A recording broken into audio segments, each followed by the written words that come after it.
Assalamualaikum warahmatullahi wabarakatuh.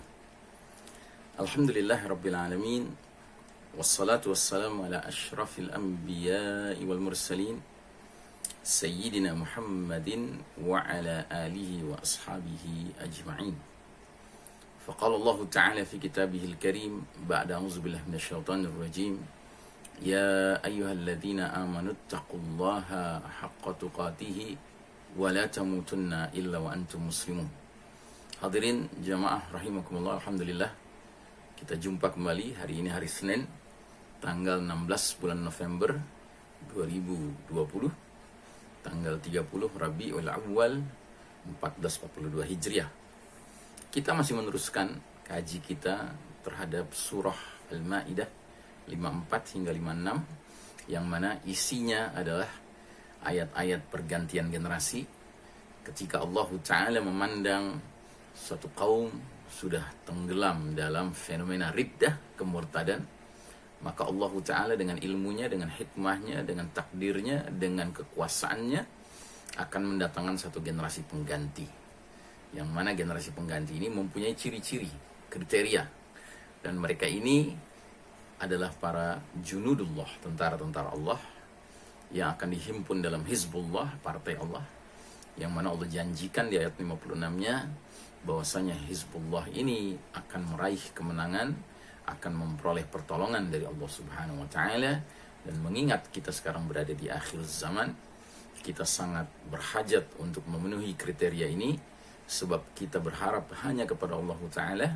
Semoga jika diri kita, keluarga kita sudah kita usahakan untuk melengkapi kriteria-kriteria junudullah ini, semoga Allah Ta'ala pertemukan kita dengan junudullah lainnya, kita dihimpun dalam Hizbullah, dan kemudian kita akan diberi kelayakan, diberi izin oleh Allah untuk memenuhi panggilan berbaiat kepada Amirul Mukminin fi akhir zaman, pemimpin kaum beriman di akhir zaman ketika dia hadir, yakni Al-Mahdi. Sebagaimana pesan Nabi Muhammad sallallahu alaihi wasallam, fa idza ra'aitumuhu fabay'uhu walau habwan 'ala thalji fa innahu khalifatullah al-mahdi. Bila kalian melihat kehadiran Al-Mahdi, berbaiatlah dengannya sekalipun harus merangkak-rangkak di atas salju, karena sesungguhnya dialah khalifatullah al-mahdi. Saudaraku rahimakumullah, kali ini kita teruskan kaji kita. Kriteria yang pertama, yuhibbuhum wa yuhibbunah. Allah mencintai mereka dan mereka mencintai Allah. Allah mencintai mereka sudah kita bahas yang lalu. Sekarang kita membahas kecintaan hamba kepada Allah, bukti-buktinya. Dan kali ini kita akan membicarakan bukti kecintaan hamba kepada Allah berupa kebiasaannya, kelazimannya menyaksikan kebaikan dan nikmat-nikmat Allah, baik yang batin maupun yang zahir, karena sesungguhnya semua hal ini akan mengajak untuk mencintai Allah Subhanahu wa Ta'ala. Ya, jadi saudaraku rahimakumullah, sensitivitas kita sebagai hamba Allah untuk senantiasa menangkap isyarat bahwa apapun yang kita alami di dalamnya ada kandungan kebaikan, ada kandungan nikmat dari Allah Ta'ala, itu akan menumbuhkan rasa cinta kita kepada Allah Subhanahu wa Ta'ala. Karenanya dalam surah Luqman ayat 20, Allah Ta'ala berfirman, ba'da a'udzubillahi minasyaitonir rajim, alam tarau anna Allah sakhkhara lakum ma fis samawati wa ma fil ardi wa asbagha 'alaikum ni'amahu zahiratan wa batinah wa minan nasi may yujadilu fillahi bighairi 'ilmin wala hudan wala kitabin munir. Artinya, tidakkah kalian memperhatikan bahwa sesungguhnya Allah Ta'ala telah menundukkan bagi kalian segenap yang ada di langit maupun di bumi, dan Allah telah curahkan kepada kalian berbagai kenikmatan yang zahir maupun yang batin. Dan siapakah, dan di antara manusia ada mereka-mereka yang membantah tentang keesaan Allah tanpa ilmu, tanpa petunjuk, dan tanpa kitab yang menerangi, yang menyinari. Ya. Nah, jadi saudaraku rahimakumullah, jelas di dalam ayat ini Allah Ta'ala memerintahkan kita untuk memiliki sensitivitas, kepekaan, ya, untuk mengamati, untuk mengobservasi bahwa sesungguhnya segala yang ada di langit dan bumi pada hakikatnya semua ini adalah bukti curahan kenikmatan yang Allah berikan kepada hamba-hambanya, kebaikan-kebaikan yang Allah berikan kepada hamba-hambanya. Ya, karenanya dalam surat Ar-Rahman ada ayat yang berbunyi hal jazaul ihsani illa al-ihsan. Apakah balasan dari al-ihsan kecuali berbuat ihsan, ya. Jadi kebaikan-kebaikan Allah itu hendaknya kita sikapi dengan kita sendiri, ya, terus bersemangat melakukan berbagai kebaikan yang sesuai dengan perintah Allah Subhanahu wa taala, yang sesuai dengan syariat Allah Subhanahu wa taala. Bahkan dalam surah Ar-Rahman, ayat yang paling sering diulang-ulang dan paling sering kita dengar ketika dibacakan surah ini adalah gugatan, pertanyaan Allah kepada kita sebagai hambanya, fabi ayyi ala'i rabbikuma tukadziban. Maka nikmat Allah Ar-Rahman yang Maha Pengasih yang manakah yang kamu dustakan? Artinya sesungguhnya tidak ada hari, tidak ada waktu, tidak ada menit, tidak ada detik kecuali kita sebenarnya sedang dicurahkan nikmat oleh Allah Ta'ala, zahiratan au batinah, baik zahir maupun batin. Karenanya saudaraku rahimakumullah, marilah kita berlomba untuk mengasah hati kita, mengasah pikiran kita, agar senantiasa memiliki kepekaan menangkap bahwasanya di balik semua peristiwa yang kita alami ada kebaikan-kebaikan Allah, ada nikmat-nikmat Allah yang sedang dicurahkan kepada kita.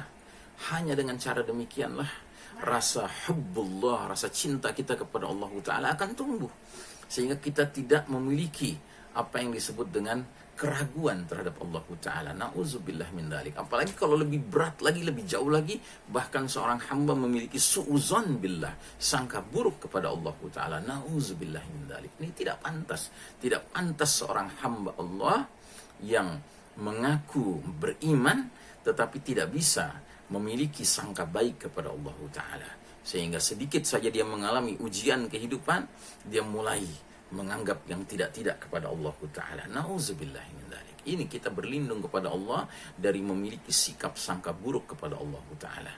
Sadarilah, seberat apapun penderitaan yang kita alami, sedahsyat apapun kedukaan yang kita lalui, pada hakikatnya di balik setiap peristiwa itu ada kebaikan.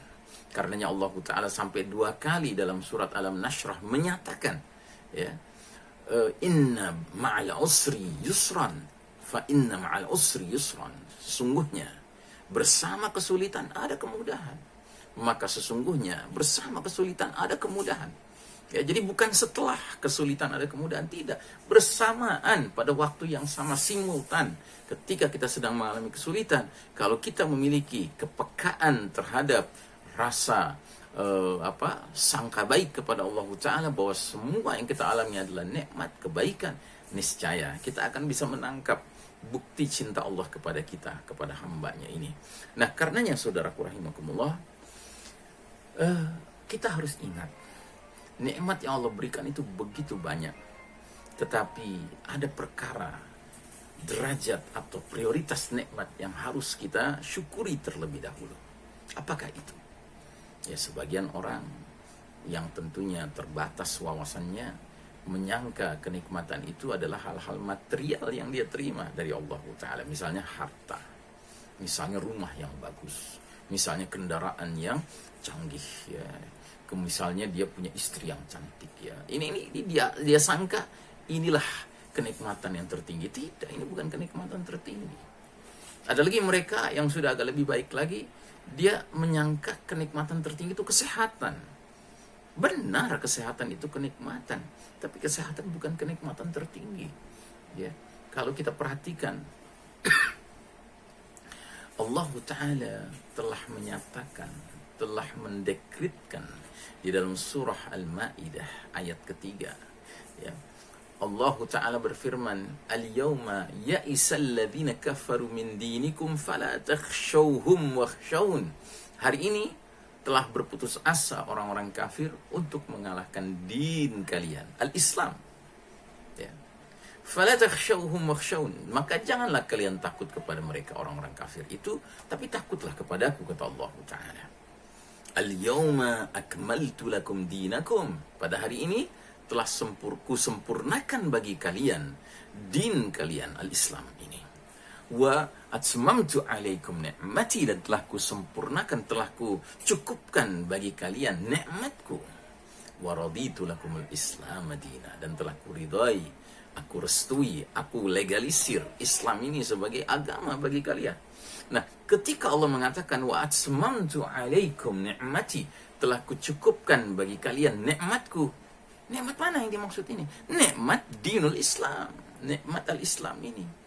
Karenanya kita sering mendengar para ulama, para muballigh, para asatidz ya, ketika sedang berceramah, muqaddimah ceramahnya setelah mengucapkan hamdalah dan salawat, mereka mengatakan mari kita syukuri segenap nikmat yang Allah berikan, khususnya, utamanya nikmatul iman wal Islam.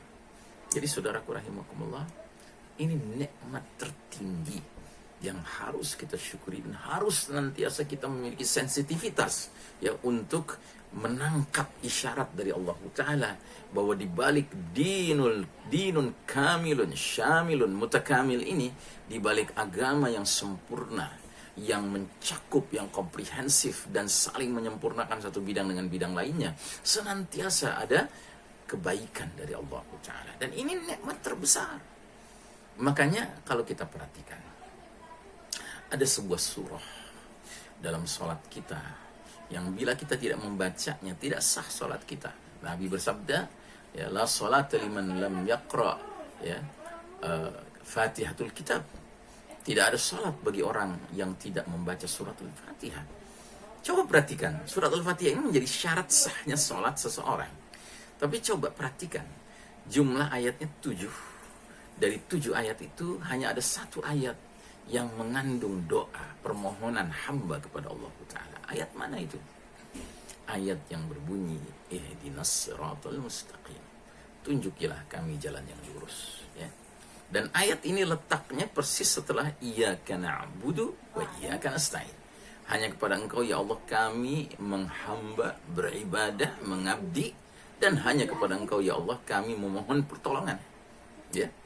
Nah, jadi kita baru saja menyatakan bahwa kita berbulat tekad, berikrar, memohon pertolongan hanya kepada Allah. Terus kita ajukan permohonan pertolongan kepada Allah dalam bentuk kalimat apa? Ihdinas siratal mustaqim. Tunjuki kami jalan yang lurus. Ya, kalau bicara pertolongan apa yang kita perlukan, semua kita punya perbedaan daftar permohonan pertolongan yang kita perlukan dari Allah Ta'ala dengan kondisi kita yang berbeda-beda.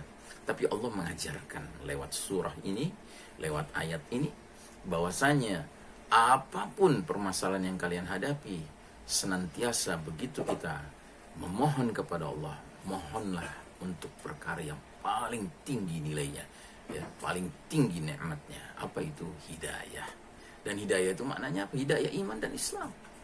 Ya, karenanya saudaraku rahimakumullah, apabila kita bangun pagi hari lalu kita langsung menyebut nama Allah, ya, sebagai bukti rasa syukur kita sebagai seorang hamba Allah yang diberi hidayah pada iman dan Islam, itu sudah benar. Ya. Itulah sikap yang mestinya kita tegakkan setiap sadar dari tidur kita. Karena itu menandakan bahwa kita sadar skala prioritas nikmat, dan yang paling pertama adalah nikmat batin berupa al-iman wal Islam yang ada dalam diri kita, yang kemudian kita cerna terus, kita tingkatkan ilmu kita terus untuk memahami, mendalami ya dinullah ini, agama Allah Ta'ala ini yang mulia ini, yaitu al-Islam ini. Mudah-mudahan dengan demikian pada waktunya kita harus meninggalkan dunia fana ini, ya, berjumpa dengan Allah Ta'ala, kita mendapatkan sebaik-baiknya gelar, yaitu husnul khatimah. Sallallahu ala nabiyyina Muhammadin wa ala alihi wa sahbihi wasallam tasliman. Walhamdulillahirabbil alamin. Wassalamualaikum warahmatullahi wabarakatuh.